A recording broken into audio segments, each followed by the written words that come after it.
ನನಗೆ ರವಿಕೆ ಪ್ರಸಂಗ ಅನ್ನೋ ಒಂದು ಸಿನಿಮಾದ ಹೆಸರು ಕೇಳಿದಾಗ ಭಾಳ ಆಶ್ಚರ್ಯ ಆಯಿತು. ಒಂದು ರವಿಕೆ ಹಿಂದೆ, ಒಂದು ಬ್ಲೌಸ್ ಹಿಂದೆ ಏನು ಸಿನಿಮಾ ಮಾಡ್ತಾರೆ ಇವರು ಅಂಥೇಳಿ. ಆ ರವಿಕೆ ಅನ್ನೋ ಪದ ಸಾಮಾನ್ಯ ಆಡು ಭಾಷೆಯಲ್ಲಿ ನಾವೆಲ್ಲ ಬ್ಲೌಸು ಅಂತೀವಿ.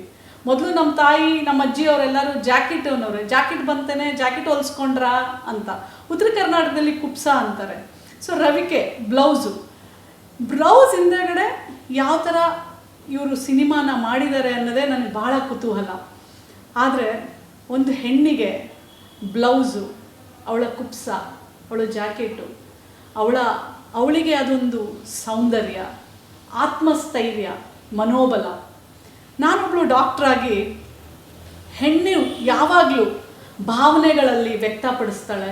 ಅವಳ ಆತ್ಮಸ್ಥೈರ್ಯ ಭಾಳ ಮುಖ್ಯ. ನೀವು ನೋಡಿ, ಯಾವುದೇ ಒಂದು ಹೆಣ್ಣು ನೀವು ಬ್ಲೌಸ್ ಹಾಕ್ಕೊಂಡು ಬಂದಾಗ, ಸೀರೆ ಜೊತೆ ಬ್ಲೌಸ್ ಹಾಕ್ಕೊಂಡು ಬಂದಾಗ ಅವಳ ಇಡೀ ಸೌಂದರ್ಯ ಅವಳ ಬ್ಲೌಸ್ ಮೇಲೆ ಇರುತ್ತೆ, ಅವಳ ಜಾಕೆಟ್ ಮೇಲೆ ಇರುತ್ತೆ. ಅವಳು ಒಂದು ಒಳ್ಳೆ ಬ್ಲೌಸ್ ಹಾಕ್ಕೊಂಡು, ಈಗಿನ ಕಾಲಕ್ಕಿಂತ ಟ್ರೆಂಡಿ ಬ್ಲೌಸ್ ಅದೆಲ್ಲ ಅವಳಿಗೆ ಕಾನ್ಫಿಡೆನ್ಸ್ ಕೊಡುತ್ತೆ. ಸೈಕಾಲಜಿಕಲಿ, ಮಾನಸಿಕವಾಗಿ ಬಹಳ ಬಲವನ್ನು ತುಂಬುತ್ತೆ ಆ ಒಂದು ರವಿಕೆ. ಆ ಸಿನಿಮಾ ಆ ಹೆಣ್ಣಿನ ಸುತ್ತು ಓಡಾಡುತ್ತೆ. ಹೇಗೆ ಓಡಾಡಿದೆ ಆ ಬ್ಲೌಸಿಂದ, ಆ ಹೆಣ್ಣಿನ ಆ ಸಂದರ್ಭಗಳು ಯಾವ್ಯಾವ ಥರ ಈ ಸಿನಿಮಾದಲ್ಲಿ ಸೃಷ್ಟಿ ಮಾಡಿದ್ದಾರೆ ಅನ್ನೋದೇ ಒಂದು ದೊಡ್ಡ ಕುತೂಹಲ. ನಾನು ಒಬ್ಬಳು ರಾಜಕಾರಣಿಯಾಗಿ, ಒಬ್ಬಳು ವೈದ್ಯೆಯಾಗಿ ಖಂಡಿತ ಆ ಬ್ಲೌಸಿನ ಆ ರವಿಕೆಯ ಪ್ರಸಂಗಕ್ಕೆ ಭಾಳ ಮಹತ್ವವನ್ನು ಕೊಡ್ತೇನೆ. ಯಾಕಂದರೆ ನನಗೂ ಹೇಳ್ತಿರ್ತಾರೆ, ಮೇಡಮ್ ನಾನೇನಾದ್ರು ಡೀಪ್ ಬ್ಲೌಸ್ ಹಾಕ್ಕೊಂಡೋದ್ರೆ ಜನ ಎಲ್ಲ ನನಗೆ ಅಕ್ಕಪಕ್ಕ ಇರೋರೆಲ್ಲ ಹೇಳ್ತಾರೆ, ಮೇಡಮ್ ಡೀಪ್ ಬ್ಲೌಸ್ ಹಾಕ್ಕೊಂಬರ್ಬೇಡಿ, ನಿಮ್ಮ ಪ್ರೊಫೆಷನ್ಗೆ ಸೂಟ್ ಆಗಲ್ಲ ಅಂತ. ಅಂದರೆ ಬ್ಲೌಸ್ ಮೇಲೂ ನಮ್ಮ ಪ್ರೊಫೆಷನ್ ಡಿಪೆಂಡ್ ಆಗುತ್ತೆ.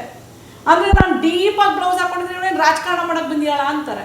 ಡೀಪಾಗಿ ಬ್ಲೌಸ್ ಹಾಕ್ಕೊಂಡು ಬಂದು ನಾನೇನಾದರೂ ಪೇಷಂಟ್ಸ್ಗೆ ಟ್ರೀಟ್ ಮಾಡ್ತಾ ಇದ್ರೆ ಜನ ಎಲ್ಲ, ಅಂದರೆ ಪೇಷಂಟ್ಸು, ಏನಪ್ಪ ಮೇಡಮು ಈ ಥರ ಬ್ಲೌಸ್, ಅಂದರೆ ನಮ್ಮ ಇಡೀ ಕ್ಯಾರೆಕ್ಟರ್ನ ಬ್ಲೌಸ್ ಮೇಲೆ ಎಳಿತಾರೆ. ಅಂಥ ಒಂದು ಸಂದರ್ಭದಲ್ಲಿ ನನ್ನ ಇಡೀ ಸಿನಿಮಾ ನನಗೆ ಗೊತ್ತಿರೋ ಹಾಗೆ ಇದೇ ಮೊದಲನೇ ಚಿತ್ರ ಅನಿಸುತ್ತೆ ಆ ಹೆಣ್ಣಿನ ರವಿಕೆಯ ಮೇಲೆ ಒಂದು ಸಿನಿಮಾ ಮಾಡಿರೋದು.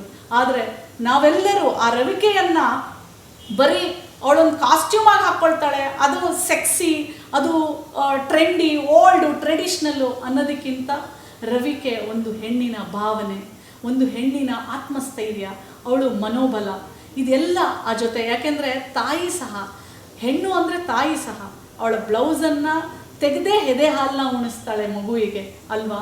ಸೊ ಆ ರವಿಕೆಗೆ ಬಹಳ ಮಹತ್ವ ಇದೆ.